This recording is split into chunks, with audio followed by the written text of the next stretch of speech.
एक तुम ही तो हो मेरी सबसे अच्छी दोस्त। सच में। हाय, स्कूल के जमाने में भी तुम लोग ऐसे ही थी। आप भी हमेशा से ऐसी ही थी आंटी। बिल्कुल बिल्कुल, जरा भी नहीं बदली माशाल्लाह। आ जाए आप भी, आ जाए। और जगह मेरी जान हो तुम। तुमने फातिमा को कॉफी बनाना क्यों नहीं सिखाया? खुदा झूठ ना बुलवाए, जब पहली बार कॉफी लाई ना, मैं समझी अचार का पानी। मैं नकल करके दिखाती हूँ उसकी।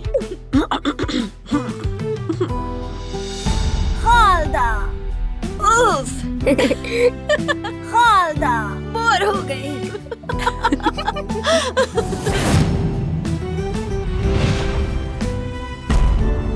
देखिए ये वाली प्रिंट से सांप है। क्या वाकई? और मेरे साथ ये कौन है? ये है उजान भाई।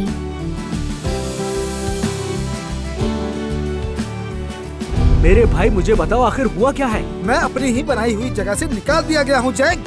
क्या? देखो ये सब बातें हमारे बीच रहेंगी, खास तौर पे जुमाना को नहीं बताना। ठीक है, फिक्र मत करो, मैं कुछ नहीं बताऊंगी जुमाना को।